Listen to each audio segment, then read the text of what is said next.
Yeah, well, See, because I can't really speak, there's two people in front of me with giant heads. I take offense to that statement. I take serious offense to that statement.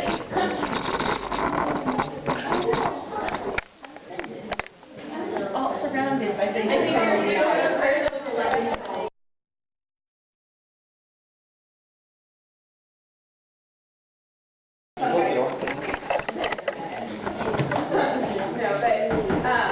Upstairs there's a production screening. yeah.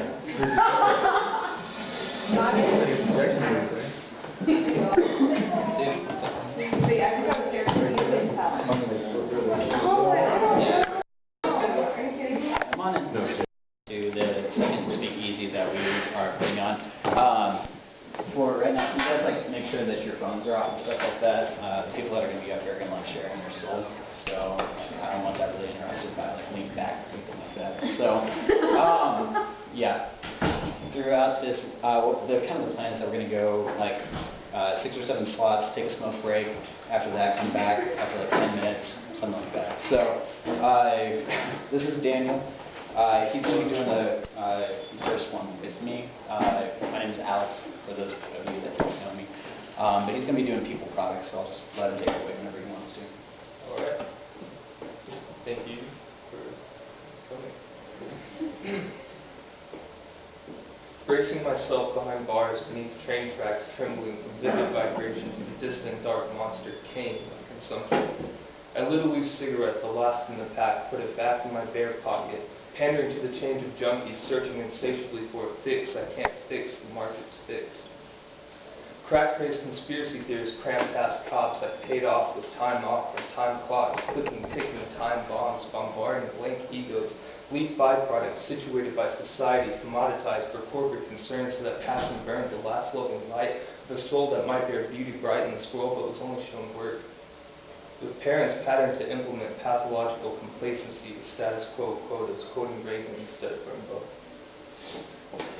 Join the revolution. It's the solution, I swear. And I'm sorry that these views are just a little bit impaired, but follow me, people. You got nothing to fear. Follow me because I've got this thing, this dream that's in the back of my mind letting me know that everything is going to be fine.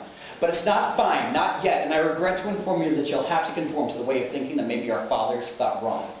Stay strong, they said, as they tucked us into bed, not knowing that those words would be more poisonous than lead. And on our foreheads, the lipstick still sticks from that goodnight kiss that we so gracefully received from our mother's lips. With each one imprinting those capitalistic, convoluted ideals of work hard, play later, but what if that later never comes? What would that do to the hearts of little ones? Because the state states that we have to go to school from years 5 to 25 to get a good job and a nice car to drive. And make sure you keep that white understanding of your picket fence because, well, these are the goals that make sense. But since when does way of life have anything to do with complacency? And I can guarantee you that apathy can kill quicker than the sword, but I guarantee that my pen is going to be mightier than their words. So I'm going to go ahead and write it bold and scream it loud. See your potential, people! Because as of now, inspiration is completely cut off and aspiration is doffed. And I'm sorry for that loss, but we have the right to fight, to get it back. Attack! Now is your time to strike. So writers, grab your pen and let that new world begin. And artists, grab the brush and create a canvas of lush beauty. It is your duty. No blessed leaves to start the siege in the name of free love. In the name of free love. In the name of free love. Let us speak easy. Let us speak free. Because we are not bees in a hive enslaved to serve the queen and her regime. We are the carpenters who set the stones and lay the tone for the future generations. So let this revolution begin.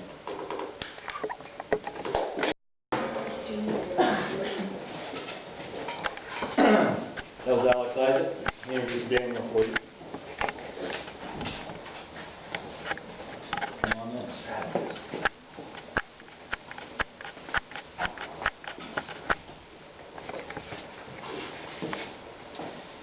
And welcome to the poetry reading. My name is Rod Van, and this is an event that I had absolutely nothing to do with organizing, but somehow I got finagled into emceeing.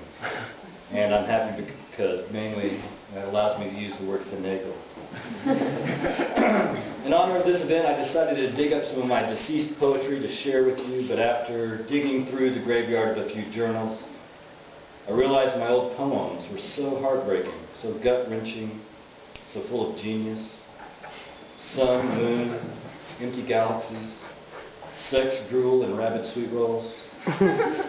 That they could only be revealed to the world if I was willing to commit suicide after being dumped by a Hollywood starlet half my age immediately after the Oscar for Best Supporting Actress went to went to Judi Dench. And instead, I will not give her that satisfaction. And Scarlett, you can go to hell. But don't come crawling back. I decided to do this sort of extemporaneous poetry introduction thing from the Latin ex temporis, meaning to be impressed with my own ability to bullshit. So I wrote this about an hour ago, and where was I? My extemporaneous poem got interrupted by a hot chick named Haley, also half my age, who said that she'd come back and listen to this if she got bored with her date.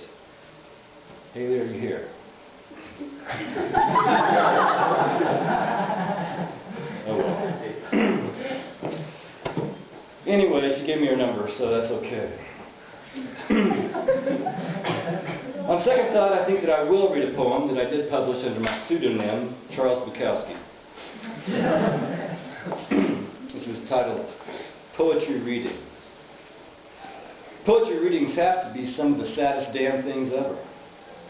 The gathering of the clansmen and clan ladies week after week, month after month, year after year, getting old together, reading on to tiny gatherings, still hoping their genius will be discovered, making tapes together, discs together, sweating for applause.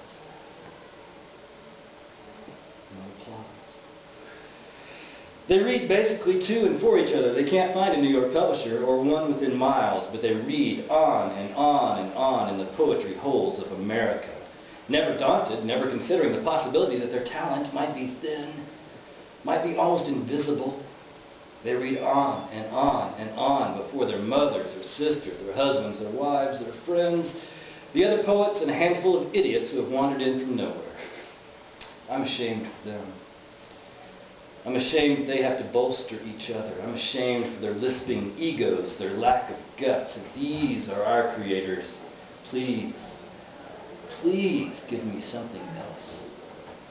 A drunken plumber at a bowling alley, a prelim boy in a four-rounder, a jockey guiding his horse through along the rail, a bartender on last call, a waitress pouring on a coffee, a drunk sleeping in a deserted doorway, a dog munching on a dry bone, an elephant sparked in a circus tent, a 6 p.m. freeway crush, the mailman telling me a damn dirty joke. Anything but these. Charles Bukowski. But we don't have to worry about that kind of poetry reading tonight, thank God. And the truth is that poetry readings scare the shit out of me. It's not from stage fright. It's mainly because poetry readings scare the life into me, and I don't know if I can deal with that. It makes it hard to go back to my bullshit job. It makes it hard to watch my father dying, his colors fading from gray into white. It makes it hard to keep my skin from splitting open. But this is all good. And I'm glad that you were here tonight. And I'm glad that we're here together. And please welcome Hannah Lamb Vines. Hey guys, I'm going to read a poem called Seasonal Affective Purgatory, or SAP, and it's dedicated to Miss Victoria Eifert and the front row because I wrote it on her birthday. There is nostalgia in the rain, in the way that it was the refrain of the summer I spent with you, when we wandered under dry skies with red eyes, wondered when the clouds would break and fill the cracks in our elbows, and when the wind would blow in some change that we didn't want or need, unless it was filling our pockets with enough silver dollars to buy cigarettes. We stared at clear skies and counted falling stars, wished that they would turn into raindrops. 1, 2, 3, 4, 5. There is an obsession with nostalgia that relates to the imagery of memory. In your mind, everything blooms when it should have and dies too soon. Bright morning glories crushed before the rise of the moon. A fragrant bed of herbs choked out by vineweed someone forgot to pull. Water lilies drowned by a flood of emotion no one could control. In your mind, nothing ever dries up, because in your mind, the sun could never kill. The sun can only heal, only make things more real. That's why fall is so fearsome, so wearisome, so dreary for want of sun. We say the colors are beautiful, but we should be truthful. Really, they're the colors of death. I want to know why school starts in the fall, why we're forced into new beginnings right when everything's ending. Are we supposed to be distracted from the pain and death surrounding us, from the cold days and colder nights and freezing rain drowning us? New clothes and notebooks can't keep me warm enough. New people in my life make me feel even colder. And with fall, I realize I'm another year older. The 8th of November, another year closer. But they tell me that every ending brings a new beginning, and I'm finally fucking someone new. Finally fucking over you. But I'm not over the warmth of the sun and your arms around me. I'm not over not feeling lost and lonely because someone finally found me. Fall could be the perfect time for relationships. The first fire of the season, the early autumn sunsets.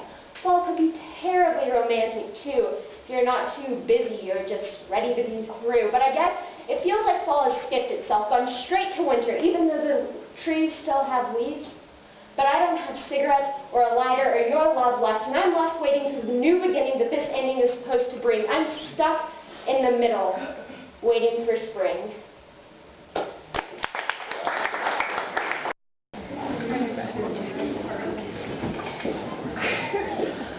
All right, I'll let everyone settle in for a little bit. It's an honor to have an audience.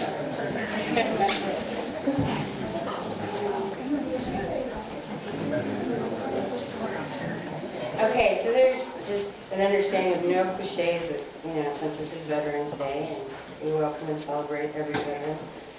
First poem is titled War.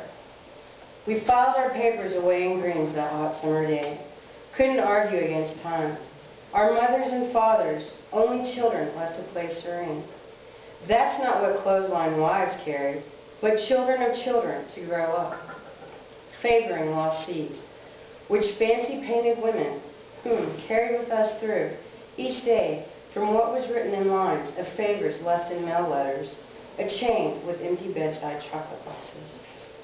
Okay.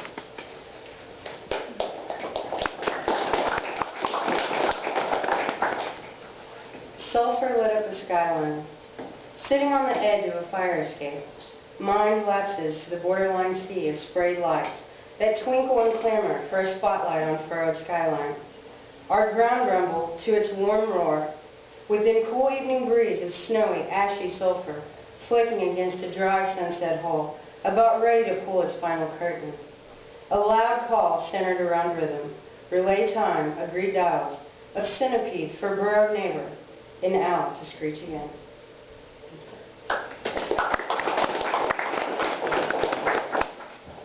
See you soon.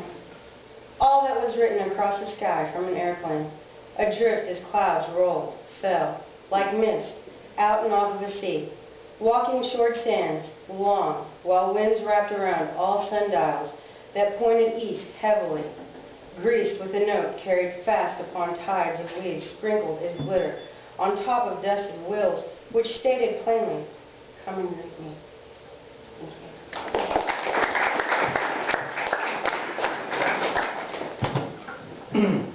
Please welcome Lucy Greenberg.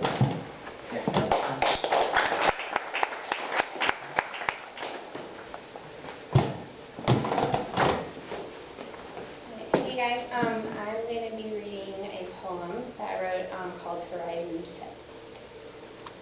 With puzzled eyes I watch you, rising with the dawn. Only I know my own intentions, but alas I find you already gone.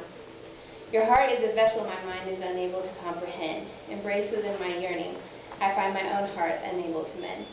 With studious eyes, you take in everything blind to me, for I cannot hold for beauty what your heart so eagerly seeks. To make myself of a branding that you seek would be a lie for me to live and a fallacious gift for you to seek. Why do you continue in this chauvinism? What light does it shed on one's soul? To be in such a transient condition, then awake to find the glory so cold. For I see beauty past your sight, what your eyes do not allow, waiting staunch and patiently, like a clear horizon set beyond the bow. This horizon I see, I grasp that you do not. For each of us see different ends, yet we are of an equal lot. We both have the common sky above us. It is of no importance how many times our souls have fought. For each of us only have a certain time before we must be bought. For what? I am blind. For when? I know not. So why then do our differences lay out for so much thought? Cast aside this hour every shallow care, and I will leave my heart out for you to judge so bare. Now dawn has left us, our common sun has fled. I inquire of thee, does your heart ache in my stead? Then let the moon above us now numb my blistered heart from the burning down.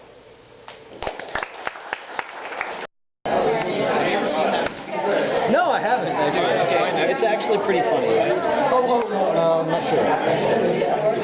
Yeah, you are. Dying down. Lovely, very good. And I just wanted to make a brief announcement that the winner of tonight's poetry reading by the panel of fine judges wins a date with Casey, who finally showed up. Oh, yeah. So, I don't know if she goes both ways or not, but anyway. Please welcome back my friend Daniel Moss.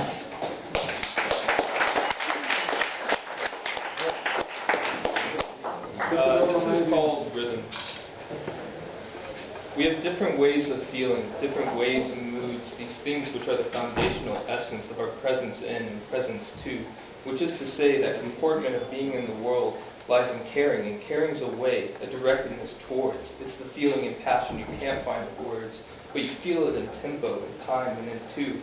It's a space that is time that is self, where we do. That's the fact that we do by the fact that we are, whose because is our is. And we realize the world in moods of our being, by rhythm than seeing, but greater in feeling and greatest in being, where the act and the line juxtaposing the act is no longer defined.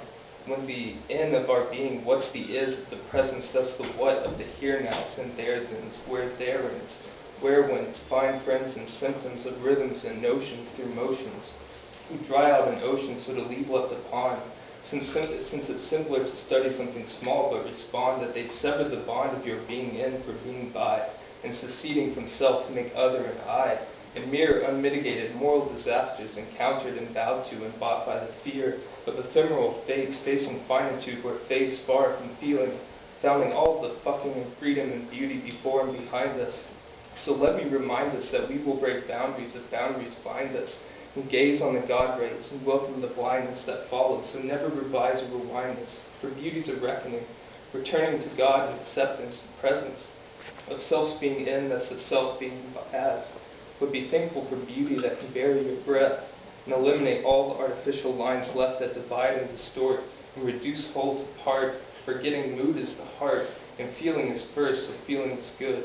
And the sole responsible reason for any abstraction's existence, and now there are many, are only in feeling, while feeling is as, via symbols and signs meant to fix feeling's future, and ensure some regard held for reverence for essence, but in backfiring fashion abstraction ate presence, consuming entirely the space and dimension in which it extends in, of which is our being, by which it should follow that feeling as first means we make up our tools through mood and stances and the mercy of chances, in service of stances that flirt with and fancy the sensing vibrations, metarhythmical realism pulsing and pounding like waves on a wall to remind us that all of our systems and symbols are destined deep constructs and set up for failure because the concrete is in fact not abstract, so the latter can cause out contradictory facts in the sphere of emotion, of directed concern that beings for care, for whom things really matter, it follows that language and words are inadequate.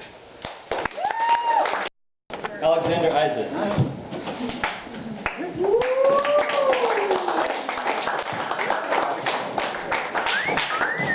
Alright, this one is called Senses. It's a love story.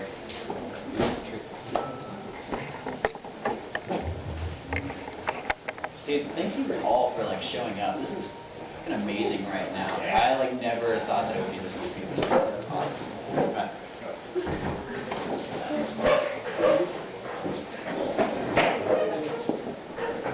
Can I just tell you how much I'm loving this cold night air and everything that fills it, like the sweet, sweet scent of your perfume mixed with the lingering smell of what came off my cigarette tip. We look into this beautiful starry night sky and we wonder what else is out there, but even that beauty can't compare to the beauty that I'm looking at right here. And then we whisper, and I can hear your voice in my ear as we talk about anything and everything, just to keep the conversations flowing, because everything is so imperative whenever everything is so fresh. And then we sit so close that I can feel your warmth, your presence, your touch, as you give me this sense of security. But God, how I would just love to taste you. And I know that might sound just a little bit creepy, but I feel as though the only way that I can express what I'm feeling is to have my tongue past the barriers of your lips with my hands around your hips like it's a 1940s chick flick. So I'm going to go ahead and pray to that God, that Holy of Holies, that He would never let this night end because I'm scared of what the morning brings. It'll bring me back to that place that I've learned to hate, that place that I've begun to become numb. It's that one place, that one fucking place that makes me think this is all but a dream. So God, if it is a dream, I'm going to ask again. Please let me sleep a little while longer, because I know no matter what, I never want to wake up without her by my side, because my emotions for her are more freely through me than the alcohol that I had to consume just to get to this place of admittance. It's like she can mellow me out more than the head of a good bowl, so much so that this front of an obnoxious exterior is all but a mask, and that's why I'm scared, because each brick that I place in the wall that is my fortress of insecurities is quickly stripped down, leaving me defenseless against each step that she and I take towards a state of bliss. And all of this was to get to something true, and all of this was to get to the point whenever I could say with the utmost sincerity, the bottom of my heart, I love you. I love you, and you love me. And I love you being you and me being me. We're living and laughing so freely. But then you see me for what I am, and then this train leaves the station. Oh, passion, glimmer of hope, my old friends, where have you been? I missed you. Since you've been gone, I've been up and down the street looking for something, somebody to meet. Complete. It's something that I want to feel, something to let me know that I'm still real. You Disney fantasy bullshit. I believed in you like I once believed in him, but then again, I guess all dreams must come to an end. And forgive me, guys, if this sounds just a little bit gay, but I thought that I finally found that glass slipper. It was going to be that one thing that was going to let me love her. And now all I have is a half-empty bottle, and my mind is running on full throttle, and my heart is racing, my breath feels heavy. And I'm desperately looking for that crutch to clutch to let me feel steady. You were a disease, that's all you ever were. Fantasy. The only cure was separation. And throughout all of this, I wish I did more and I wish I said less. But then again, who the hell was I even trying to impress? On A.Lovering.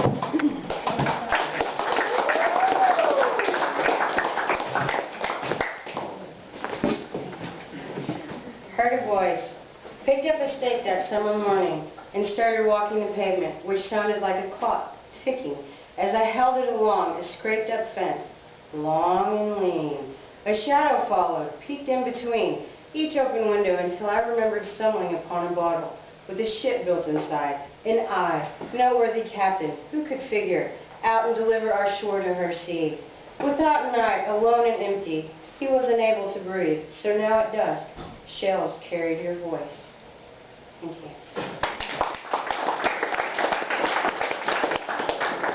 To each their own. Smell the rain, leaving with the suitcase. Headed out.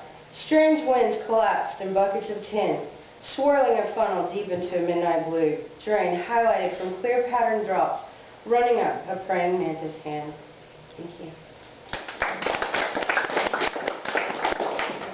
Where are you tonight? An interstate underpass art show with a jazz-based concerto going full speed. Graffiti artists spraying a canvas of brick and mortar, creating paint and lining it on thick. Art in action. There's a piano. The cops are after us. We sell paper roses made from newspaper, only on the run to escape from the Coke bottle we have gotten trapped in. Our world, a ship in disguise, a porthole, opening, metal tinfoil, cap, our buoy with tide string that calls out, where are you tonight? Thank you.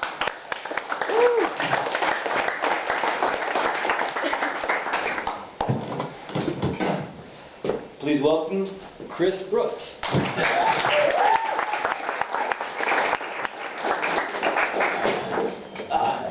This is a new one, so please forgive me if I stumble on it. A zone here. Dear Jezebel, it's been a long night. She left me with a pack of cigarettes and a heart-shaped lighter. I guess I could smoke my heart out if I wanted to, but I could never get my head around this headache that came on when I held all that smoke in too long. It was winter, and the cold stuck inside my throat like a knife. I could never get the hang of carving pretty things out of all the hard places she left behind. But I guess one of these days I'll get it. I looked up and started counting stars, because numbers have always brought me comfort. And when people leave, I count the seconds in between each breath until The seconds either blur together, I just forget to keep counting. Either way, that's when I know it's time to move on. That's when I know it's time to move on. Oh God. Have you ever wondered how many seconds it takes for a person to die inside of us? I have. And I tried to figure it out a couple nights ago, but I guess I fell asleep too quickly. But maybe sleep is the only way to learn sometimes. When waking up gets too hard, and in the morning the sun is too bright, or the wall's too close, or the air is so heavy we can't even sit up. See, those are the days when it all comes crashing down. When we think back like cracks, bedding in the dam, all those memories we stored up inside of us, leaking through somehow.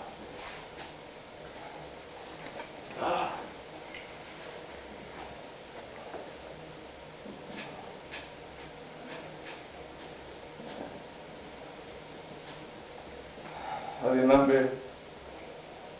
remember when I was a kid. I was so forced out of blankets spread across the coffee table. And I lay inside as still and quiet as I could be. And I'd hold my breath until it got so quiet I swear the air was whispering static. And I so loud, with all the energy bursting into the atmosphere like a shooting star. Maybe I'll try that tonight. Maybe that'll help when the night gets too long and lonely. Maybe that'll help when the monsters come sniffing at my bedroom door. Maybe it'll make them leave. I'll try it tonight. After I smoke these cigarettes and get a headache. After I lose myself in between the numbers 417 and 834. It's been a long night, you know. And sometimes you just gotta move back and forth, back and forth, until we find that silence, that space in between our breathing, where everything gets quiet, and the only thing that sings is the air. That's when we know it's safe to come back out again.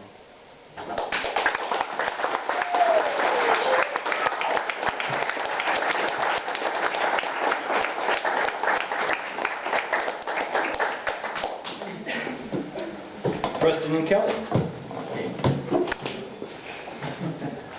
Preston and Casey. Casey. Preston and Casey.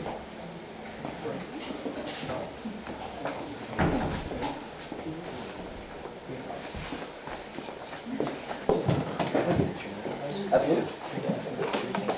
Yeah, I was feeling a little musical when I came up with it, so I asked Casey to lend some of his strumming talents. Agreed.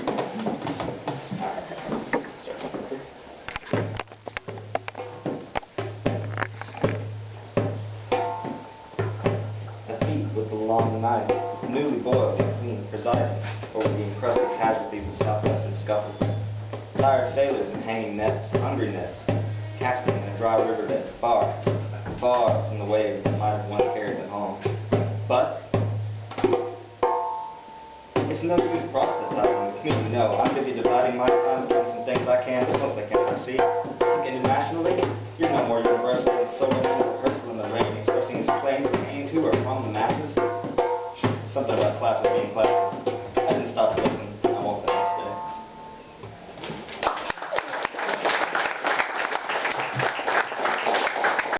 Yes. Alright.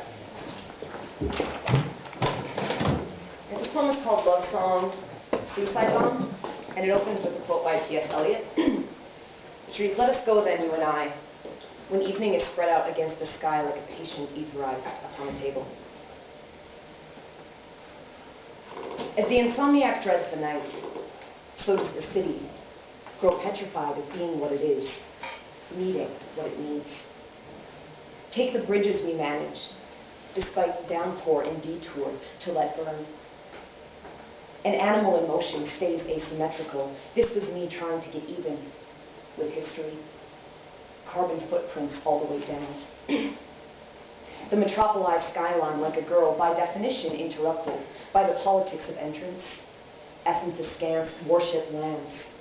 Her 100-story deal, published, perished. They're tightening the border now, punctuating things without thinking what they might be killing off. If this is freedom, I'll have no part in it. If this is scandal, I want in on it all. In Times Square, a figure 8, dirt, background 8 figure, a skating rink falls asleep full of fractured bones, New York City full of terror. And I still can't remember where I parked that night. For the life of me, requires so many more bodies than this.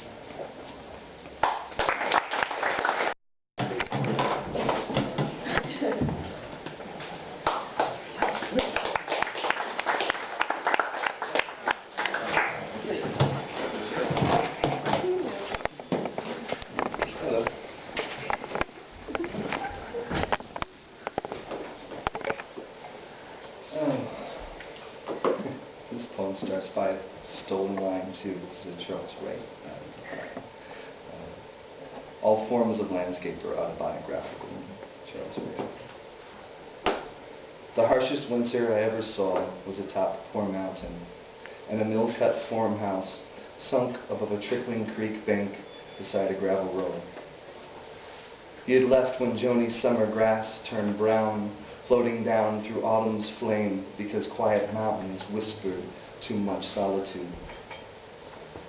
By the middle of October, mountain springs became buck-toothed ice caves that I passed on my way through the clouds via S-curves bordered by nothing but a steel guardrail.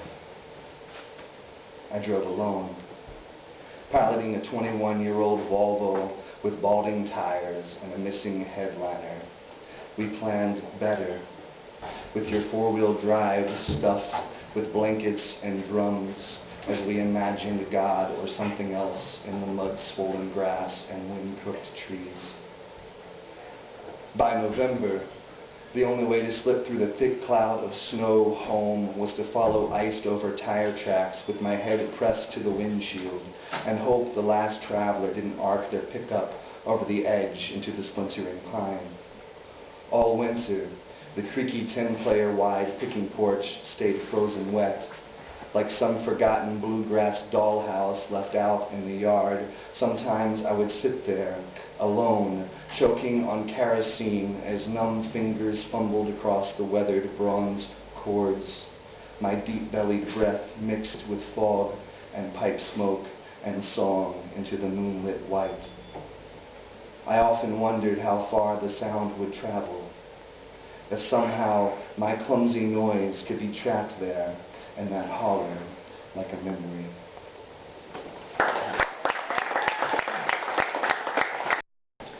Okay, we have another scheduled...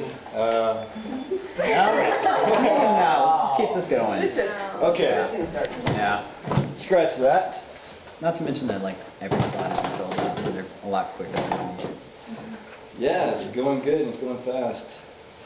Please welcome back A.Lovering.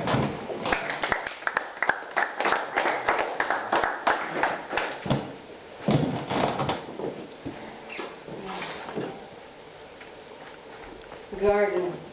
Stairwell filtering a tomahawk of white moss sprayed side to side, where bats dip low, not to hit pavement. Slick and full of fast-paced horses, running, seeking shelter to ride fast. A windscreen full that participation escapes, sliced in line, row between row of wheat-colored stacks of wax lost to tracks of hope, descent in paradise found. Thank you.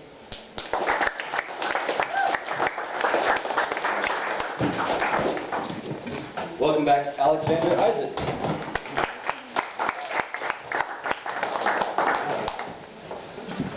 This is called Arrows 100% Your Fault. This is whenever I lose all faith in the idea of a platonic relationship existing between two members of the opposite sex. This is whenever the going gets good. This is whenever I realize that just because it was a shit movie, maybe Gump's mom had a point whenever she related chocolate to life.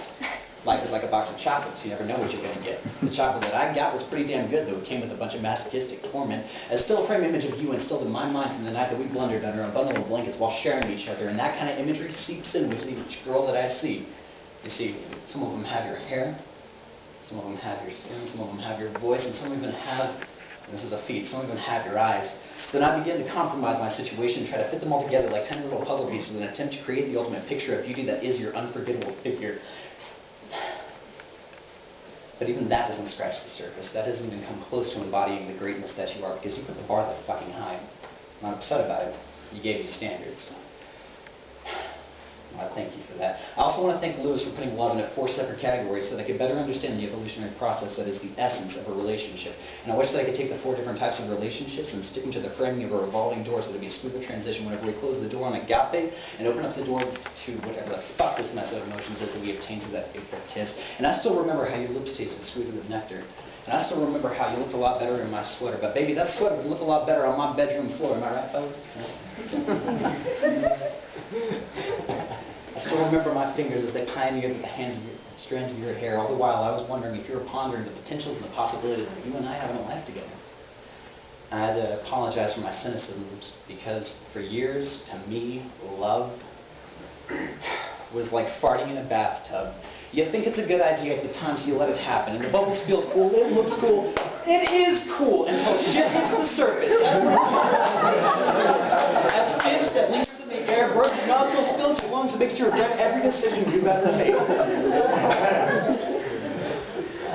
This is just a side note, but that's why girls carry scented candles in the bathrooms. Back to the point. Girl, I'm going away for a while. Hitting the road, but I don't want to let that make you think that one day, one place in time, that we might not be able to work this out.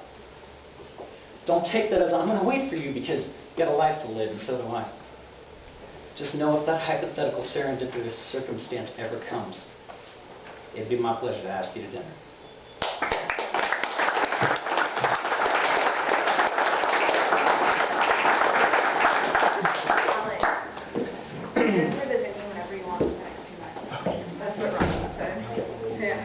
Please welcome back Chris Brooks.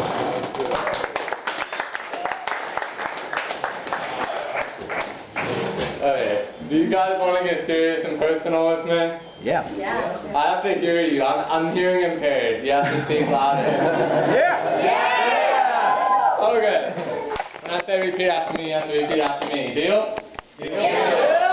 Deal? Okay. Alright. I'm going to try an experiment. First off, I need you guys to ask yourself a question. Am I beautiful? Am I beautiful? You can say it out loud, you can say it to yourself, whichever way you want. Are you beautiful? And please be honest with yourself. Because I know how scary it is to tell yourself the truth sometimes. But tonight, you have to. Because I'm depending on you.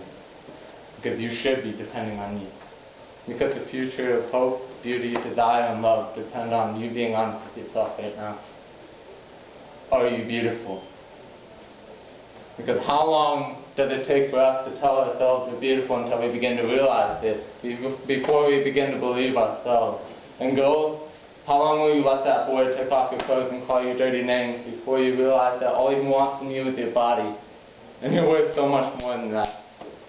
And how long will we have to stare into the mirror of opinion before we realize it doesn't matter how many push-ups we can do, or how many girls or boys we've kissed, held, slept with, or how big our boobs are, or how big our penis is. None of it matters. Yeah. You're beautiful. Alright, let's try this. Repeat after me.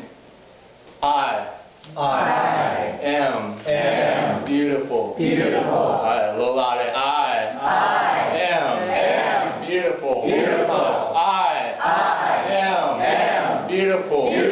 And let me tell you why. Because we are all born and we all die. And we all eat. We all sleep.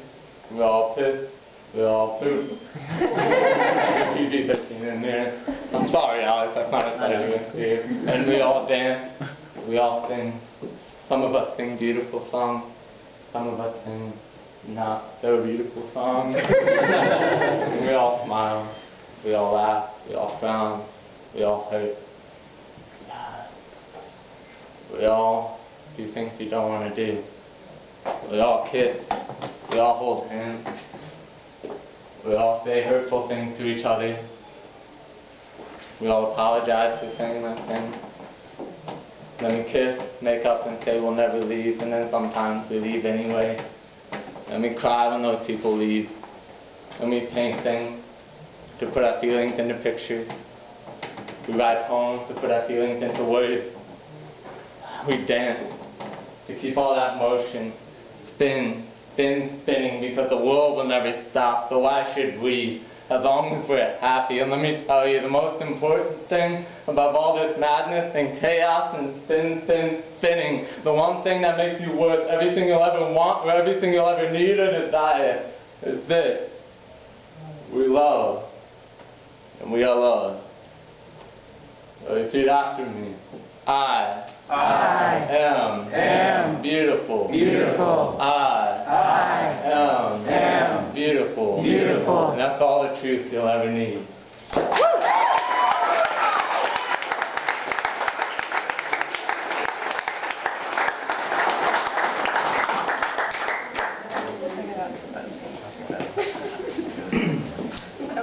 Please welcome Justin Brokaw.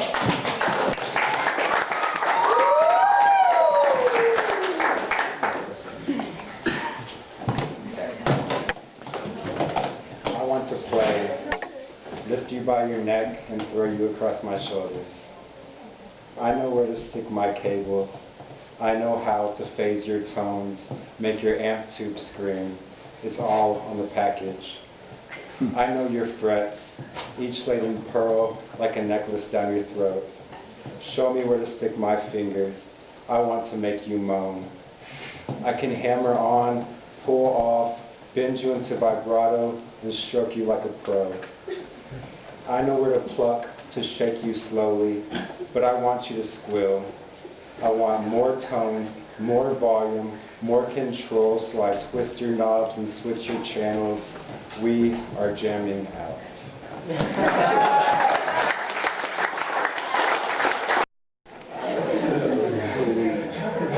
Please welcome again, Alex Isaac. Damn it.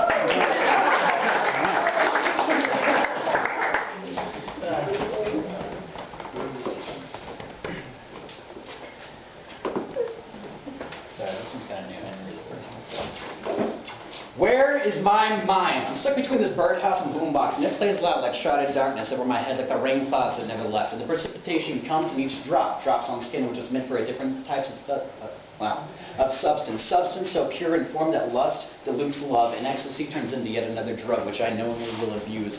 And my views become so fickle that I can't even tell whenever I'm joking about that hammer and sickle that paved ways for less fortunate days, and the days become so long, and the nights become the catalyst for fights.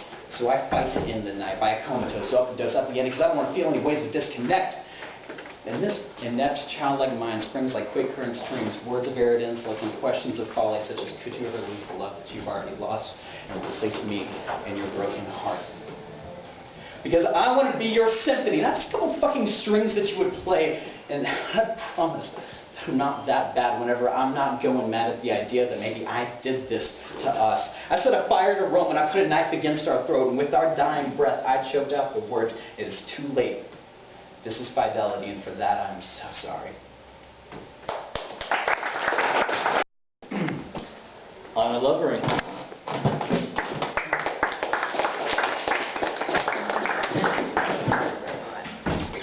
Pale Palomino, outlined across a sturdy trail of slate gray violet blue sky. A window to open up and speak a sight, skirting an edge of night. Relief line coral to mark indentions fast and work hardened upon polished stone, whose weight leaves room to stand upon. When a gentle spirit spins a thread of rope to bring you back home again. Their breath, a snare of fog to cover as glass in an awakening sky. So many waited and painted a dawn, awaiting on a harness to fetch you back in. Each palomino, pride-coated and so well stocked, pale as a canvas of painted death. They flooded stair-stepped rock dressed in ceremonial gilt, to part each side of her spirit calling for you back. Treaded a storm to calm the spirit's voice with passing grace. Not a mistake had you written in disguised fear, within outlines and drawn up of truce. You gave all, if not all of you. Your one would break the charm that passed our fairy tale so grim, covered in leaves as pages of a story, should you lair that pale palomino trail. Thank you.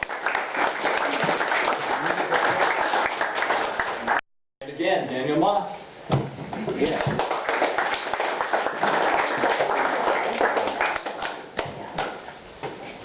I don't have it memorized, so let me find it. Alright. Twisting the broken bulb, not budging, trying to smother the rattlesnake shake, daringly stealing dreams, singing death, shadowed dark. The unaesthetic motions of meddling man's hands, marring metal and glass, gave sickening screams, screeching to the indifferent ears of neutral, nihilist neighbors, napping. Night's low, loveless light leapt into the abyss of a possible past, never experienced, nor revered, rarely ever remembered. Night asks me what's wrong. She appreciates my staying up, keeping her company as covers creep over and off in the soft, sensual stride. I tell her I'm alone. Abandoned and broken armor opened apprehensively to adoration that once annulled my apathy and anon amiably assists in acute assault, amassing androgynous memories, muddying my image of you. My idol, of passion and pleasure and pain. My Paris, Prague, pinpoint pursuit of possible satisfaction, slipping, sliding damp and diluted with fresh-picked lies from the cerebral crops, alone and anxious for affection, desiring simply to be sweet to someone, for her to be sweet to me.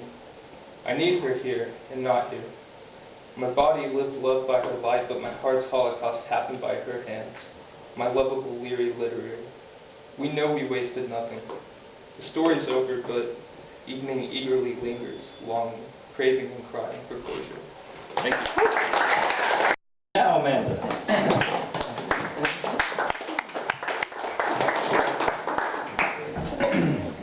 This poem is called Battery Cage. We've inherited a kingdom, a burial ground, and can't tell which is which. Mid-plain, only we were fallen, in line or in love, heads or tails. These conditions aren't negotiable. A crumpled page resumes only partial smoothness. Eventually, clenched fists go palms up. Diamonds unfold in the dark like anorexics from slumber. An organ churns chords out to deliver us from these. A time to sing, a time to mourn. Later, the humming of clocks at a non-absorbent wall. Intermittently, the moon falls. Intermittently, needs give out, and stubborn lovers pray that our cities will overflow their limits, and in flowing over, merge stubborn dreams. Until then, we have geography, and somewhere, a tangle of thistle along the highway reminds someone of someone else's hands. Knuckles skew white in every code red situation. In every air of suspense flaps a black dress. In the no weather of a closet before the funeral, trying to weep. What is family if not a knot of fingers gone limp from trying? You can't count the holy grails that dot a young girl's horizon and leave her thirsty. Velvet crow wings closing around the bullet, magnetic heart throbbing, becoming strong. Nathan Rogers. Yeah.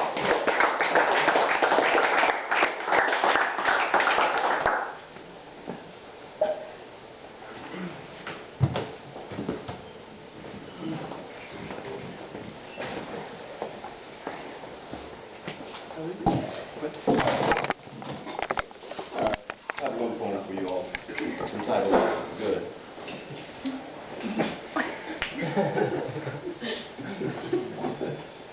It seems as those with the most pension do the most bitching, while we're at home living, wishing to clone visions. But those who don't listen, stay dim and won't glisten.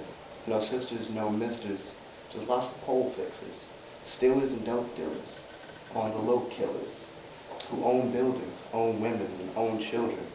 They alone pillage, house, home, village, Bible's religion, tribal traditions, irresponsible through undeniable killers. Let's hold them liable and triable for that vicious, unreliable, viably sadistic line of decisions designed to be twisted, lined with malicious precision. Time to be different, if it is it. Too late, and time to be finished.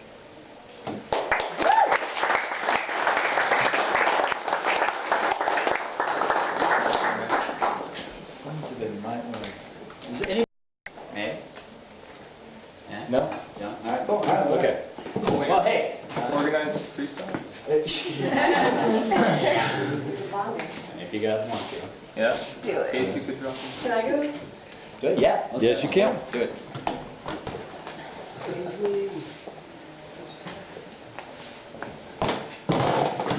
Okay, so this is totally freestyle, kind of. I wrote some of the stuff down that I've been thinking of.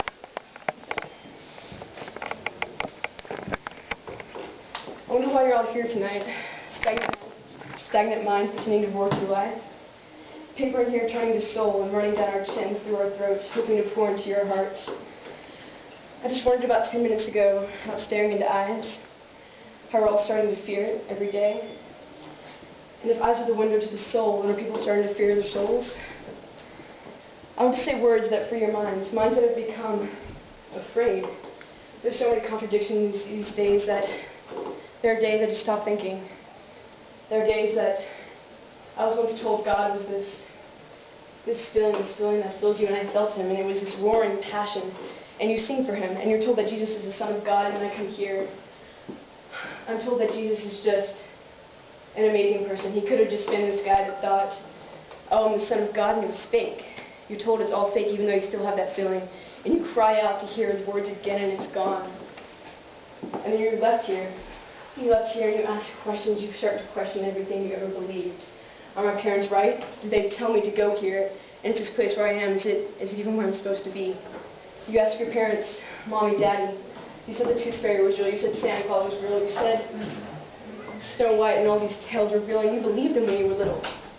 And then all of a sudden that belief isn't real. But what if that's when we believed the most? It's when we had the most passion. What if all those stories were true? What if Snow White and the Tooth Fairy, what if they all exist? And now they all started crying because we can no longer believe, and they died. They died because no one was ever believed. And you remember that story about the Santa Claus, and that little kid could still hear the bell, and you wonder every day, can I still hear that? And I want to keep going. I want to keep filling your heads with words to hopefully tell you something that matters, tell you something that will leave you with a feeling that you can do something. It's change, even possible. We're told every day that the big guys run this place, occupy Wall Street. I go there and I listen to them, and I want to stay and absorb their words because they say that there's a possibility I can make change. That it's not all about money, but it is. It is. You see these people with 5 jobs, 3 jobs, they're just trying to support one kid. And here I stand. My parents had money, so here I am in college. I'm getting the education that will bring me through life to a job I don't even want. I hate college in the ways because I have to pick a career. I've changed my major 4 times. I've gone to advising. I'm an ENTP. I know everything about the strong, and I'm told I could be anything that I want to be because my mind is free. It's free through the fact that I am, enterprising, intuitive, thinking, perceiving. I could be a great lawyer because I can see every side, but I don't want to do that. I've wanted to write since I was in 1st grade. My very first thoughts that I can ever remember was sitting as a child, and I thought that humans were silly because I just thought of little words. I was like Gerbansky and Suzuzel and all these little words. I just wanted to make them real, and I still want that every day to create a new language. But I'm afraid. I'm afraid because what if you don't get published? I mean, there are all these words in your head, and you write them down, and you think, your life is still happy. Because there's about a time where it's possibly 100%. Inspiration is striking you, and it's filling you, and it's making your body vibrate with passion. Isn't this the life we want? The life where we all just gather around and talk and be happy. And food, even food today has become a commodity. Everything needs money to pay for it. You can't go a week these days without dying because people are even afraid to look at you whenever you're homeless. They're afraid to stare into your eyes when they see your clothes ripped, whenever money has failed you and you're on the streets. People are afraid to stare at that. We make them not human. They're just things. Because we're afraid to tell ourselves that the system is fucked up. I mean, it is, but we have money, so we just keep going through life. As though life can just keep going this way. And I don't see a true break from it. Because you tell the people that money can't work anymore. That you want to break the system. But no one will ever break the system. And they can keep on trying, but there are always going to be those people that are so wound in it. And it can break for now, it could become something else, but it always happens. It's this flow of something starting to work. Like whenever it first was, well, you had enough pecans or something, and everyone had enough pecans, and then that system, like, you know, we're going to break the system down. Roman Empire, it all broke. All this power broke down, and then we just have power again. It's like this constant flow, and I don't know the way to change it.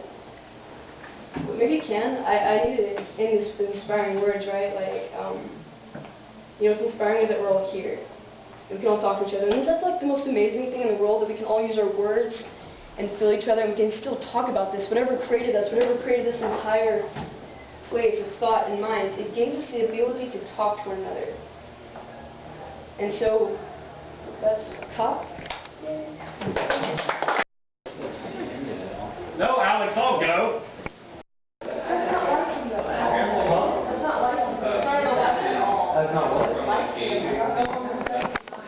Yeah.